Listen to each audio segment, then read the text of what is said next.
సార్వత్రిక ఎన్నికల కౌంటింగ్ నేపథ్యంలో ఎటువంటి అల్లర్లు, అవాంఛనీయ సంఘటనలు జరగకుండా కాకినాడ జిల్లా ఎస్పీఎస్ సతీష్ కుమార్ ఆదేశాల మేరకు పెద్దాపురం డీఎస్పీ లలితా కుమార్ ఆధ్వర్యంలో పెద్దాపురం నియోజకవర్గంలోని వివిధ కూడలి ప్రాంతాల్లో నాకాబందీ నిర్వహించారు. నాకాబందీ నిర్వహించి ఎటువంటి పత్రాలు లేని సుమారు 100కు పైబడిన వాహనాలు స్వాధీనం చేసుకున్నట్లు పెద్దాపురం సీఐ వై రవికుమార్ పేర్కొన్నారు. ఈ కార్యక్రమంలో ఎస్ఐ సురేష్, పోలీస్ సిబ్బంది పాల్గొన్నారు. అందరూ కలిపి ఇవాళ పెద్దాపురం పోలీస్ స్టేషన్ మరియు సామర్లకోట పోలీస్ స్టేషన్ కలిపి దాదాపు ఒక 25 ప్రాంతాల్లో నాకాబందీ వాహనాల చెకింగ్ అనేది చేయడం జరిగింది.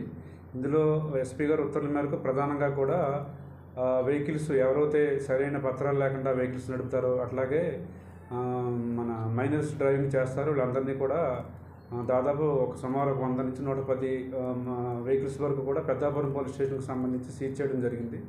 ఇదంతా కూడా మేము రాబో 4వ తారీఖున జూన్ 4వ తారీఖున జరగబో ఎలక్షన్ కౌంటింగ్లో ఎటువంటి అల్లర్లు జరగకుండా, అట్లాగే ఆ రోజున ఎవరైతే వాహనాలను ఇష్టం వచ్చినట్టు రీతిలో నడుపుతూ ప్రజలకు ఇబ్బంది పెడుతూ భయభ్రాంతులకు గురి చేస్తారో వాళ్ళందరినీ కట్టడి చేసే ఉద్దేశంలో భాగంగా ఇక ఎస్పీ గారు ఉత్తర్వుల మేరకు విధంగా చేయడం జరిగింది.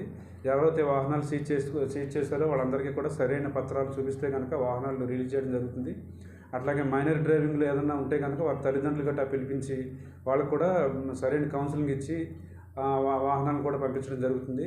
అయితే ఎటువంటి పత్రాలు లేకుండా కూడా వాహనాలు తిరిగితే కనుక వాటిని మేము సీజ్ చేసి సంబంధించిన సెక్షన్స్ ప్రకారం కేసు కట్టడం జరుగుతుంది.